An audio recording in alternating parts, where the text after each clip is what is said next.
Hi everyone, welcome back to the First Time Gardener series. We're having a ton of fun on this series, getting our seeds started indoors, growing them under grow lights, but pretty soon it's going to be time to get these little babies planted outside in the garden. So on today's video, I'm going to cover how to do the transition process from growing indoors to growing outdoors. It's a process called hardening off. If you skip this process, all your hard work could go down the drain and your seedlings could die. We definitely don't want that. And I'm also going to cover on this video some tips for pest and critter control for little baby seedlings while they're getting ready to grow in the big outdoors. So let's jump in. First off, why do we even need to do the hardening off process? Well, think of your seedlings as little babies. They've been growing indoors where light and temperature are regulated, and they're not used to the outdoor elements, the sunshine, the wind, the temperature fluctuations, the pests, the critters. And if you just throw them outside, they're not used to it, they're not strong enough, and most likely they're going to die. So this hardening off process needs to be done over about a week's period of time. It's not a hard process, but it does take a little bit of time to get them used to the outdoors so that when the weather is right, they'll be ready to plant in the garden, will be strong, healthy seedlings, and will grow and produce a lot of vegetables for you. Now, the first step in the hardening off process is to check your last frost date in your area. You can find this on almanac.com. I'll put a link in the video description, but it's a very handy frost calculator over there. You can type in your zip code and find out when the last frost date in your area is. Your cool weather seedlings, you can plant outside right around the time of your last frost date.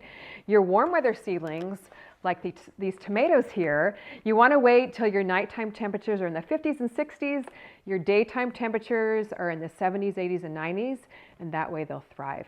So start the hardening off process about a week before that. After you've checked the last frost date in your area, step 2 is to bring your little seedling babies outside for day 1 of their very first venture into the great outdoors. So on this day, you want to find a shady spot or a spot with dappled sunlight, maybe on your deck or patio, under a tree, wherever you can find a nice shady spot for your veggies. And you're going to leave them outside for about an hour or two. Now you're just getting them used to being in the outdoors today. You're not really too concerned about sunlight. They're going to be just fine. Now when you leave them outside though, we've been having a really big problem with birds picking off my seedlings. So what I like to do is cover them with some tulle just to protect your precious seedlings from the birds. And this will also protect them from any little pests that might come and lay eggs on your seedlings. You can find tulle super inexpensively at most fabric stores. I think I got this for like 90 cents a yard at Hobby Lobby and it was on sale. So just look around, and it is well worth the investment to protect your seedlings during the hardening off process.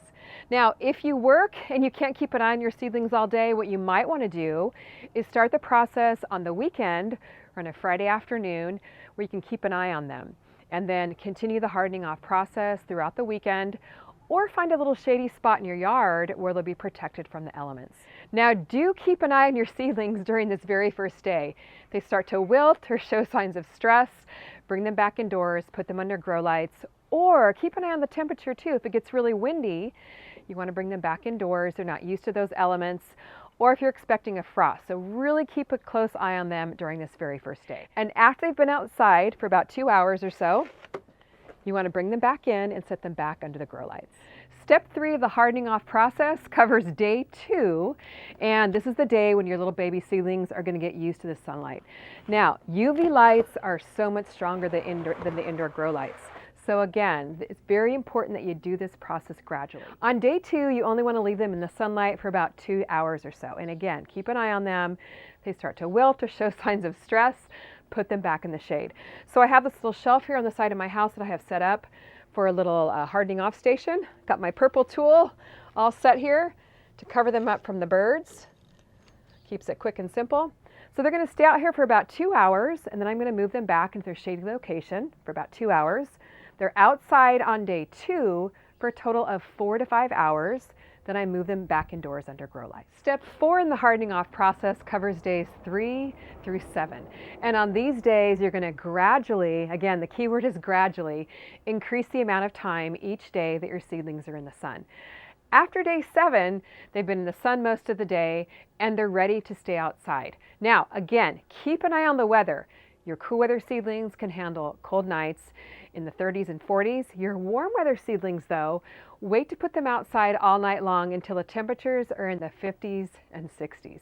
So you really have to kind of gauge your hardening off process according to the seedlings that you're growing. After your seedlings have been outside 24/7, they're ready to get planted outside in the garden. But again, keep an eye on the weather according to the type of seedlings that you're growing. I can't stress that enough.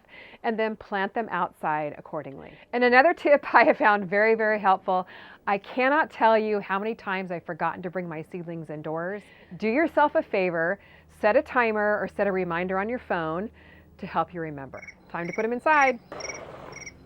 While the hardening off process is not a difficult process, it's definitely one that you want to do gradually, and it's well worth your time so you have strong, healthy seedlings to plant into the garden very soon.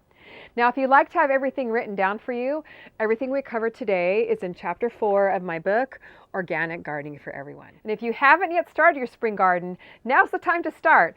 Grab one of my spring garden seed collections, grow along with me, and you can get 50% off my seeds this week. I'm having a BOGO sale, which means that you buy one seed collection, you get the second seed collection of equal or lesser value for 50% off. And that code is CaliKimThinksSpring. The sale runs through Monday, March 14th. Well, comment below. Let me know where you're at in the process of growing your spring garden.